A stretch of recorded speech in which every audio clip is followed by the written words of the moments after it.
Hey everyone, today I'm going to talk about the 3 steps that I did to help prepare for my septoplasty and turbinate reduction surgery that I had last year. So these 3 steps really made the whole process a lot smoother all the way up until surgery and the healing process after. So it made everything so much easier. I'm also going to do a get ready with me. We have a few other things we got to go do. So without further ado, let's get started with this. The first step that I took was I started with I got a notepad and a piece of note paper. What I did was I jotted down, bloop, bloop, bloop, all of the issues that I was having. I asked myself why I needed this surgery, what was affecting me bad enough that I wanted to go through with this. So I wrote everything down, and for me, it seemed like my deviated septum got worse after I hit my head a bunch of times. I had like 7 concussions in the previous year or two before that. So I think that is ultimately what led to it becoming worse and worse. It was also affecting my sleep. It was to the point where I wasn't sleeping at all at night. I was also having trouble with strenuous exercising, things like that. So I wrote all of that down. And once I had a clear picture of why I was considering the surgery, the next thing I did was I took all of those symptoms that I wrote down, everything, and I started to write down questions that I would have for the doctor. I started to do some research. I was looking into different doctors I wanted to go and talk to and see. So what I did was I moved on to step 2, and I started to doctor shop. Once I had all those notes compiled and everything was looking good to go, and I knew why I wanted to proceed with this. Like, even the nasal sprays weren't working. I used like a neti pot for many years. It wasn't working anymore, and I needed to find a solution. So I started to doctor shop, and I am so glad I went in to go see multiple doctors, because that's how I ended up finding my right fit. I wasn't going to settle for the first Joe Schmo I went in to go see. Even if that person was a perfect fit, I wanted to see what the competition was and the different techniques. Every ENT that I went in to go talk to, each had different techniques. They used different kinds of tools, supplies. There's some ENTs where they would have wanted me to maybe come back in and suck out the gauze that they stick up there, while the one that I went through had used dissolvable. So each doctor is different. By doctor shopping, I was able to find that perfect fit. The surgeon I found is phenomenal, but I wasn't just going to settle for the first person. I wanted to meet as many as I could. And I had talked to a lot of different ENTs throughout the years. I had been in and out of ENT offices since late teens, early 20s. So I talked to quite a few already, but this was when I was really honing in to who was going to do my surgery. That was the big one. Really glad that I was doctor shopping. I took all the notes that I had with the why I was in there. So what kind of issues was I having? I wanted the doctor to know everything of why I was in their office and why I was pursuing this surgery. So I told them everything, that from the neti pot, and like the nasal sprays just weren't working for me anymore, stuff like that. So I really wanted to gauge with them and let them know. And also taking in those interview questions for the doctor. I was asking them everything under the sun. And what I mean by asking them everything under the sun is I was asking them things like, has any of your patients ever had structural issues with their nose?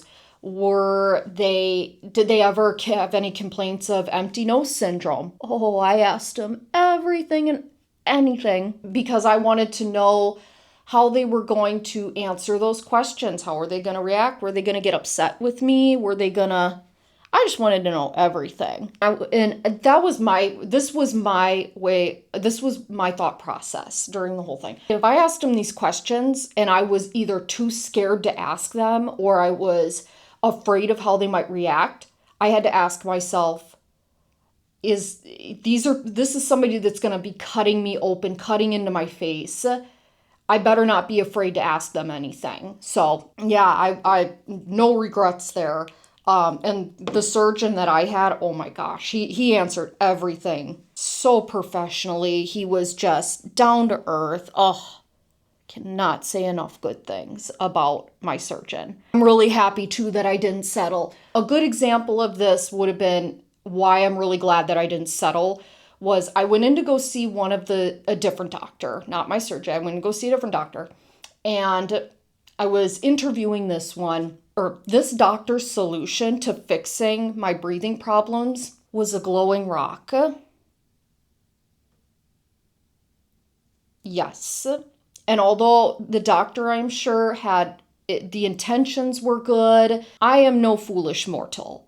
I knew a glowing rock was not going to solve my breathing issues. But had I settled, I might not have gotten better and I might not be where I am today. Really happy that I listened to my mom and I listened to my gut and kept looking, kept interviewing different doctors. And so there were definitely some things that my surgeon had used to win me over. When I went into each doctor, I made sure to ask them, these questions, but there was some things that I withheld. I wanted to see if they would recommend to me a CT scan, because some of them do, some of them don't. It depends. My surgeon was, I believe, the only one who had requested me to get a CT scan, and right away I was like, this is my doctor. This is the one who I want to be doing my surgery.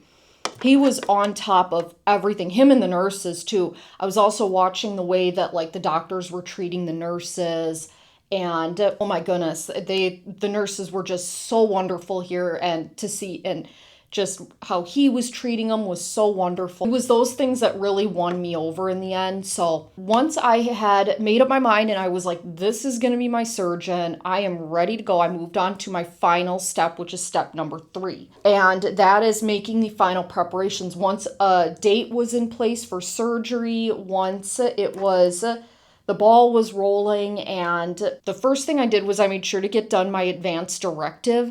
I wanted to make sure that if something had happened to me, that my family had full control over making decisions on my behalf if I couldn't. So got that done. That was one of the first things I did. The other thing that I did was I follow up with what was going to happen with where I live.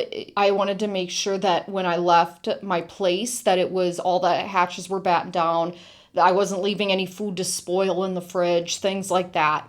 So I made sure to go through it in my checklist, and made sure that where I lived was all good to go, along with my cat. I was trying to figure out, did I need to board her? Did I have to find someone to take care of her? But bless my parents, they took her in with me, so she was there while I was healing up. So that was a huge stress off of me.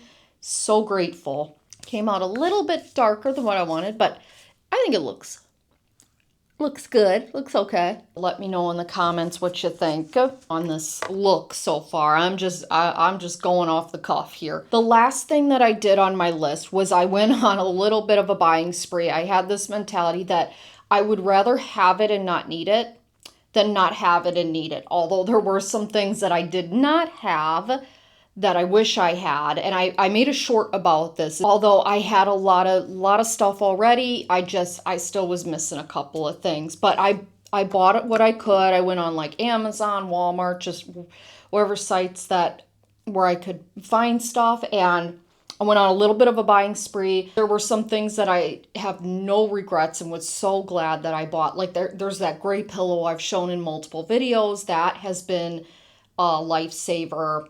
I still use that along with my back pillow that I have, that one. And my button-up shirts, still use those. I'm surprised at how much stuff that I use after the surgery, but now it's implemented into my daily life along with that facial cleanser, so that's great. I know, I kind of rushed through this a little bit. I got my family picking me up here soon, so I'm just trying to get everything ready. But those are the 3 steps that I took to preparing for my surgery. And yeah, but I hope that this video has helped you. And I know it was quick, but hopefully, yeah, hopefully it helped you in some way. I think the look is cute. I think it looks good. I was not expecting it to come out like this.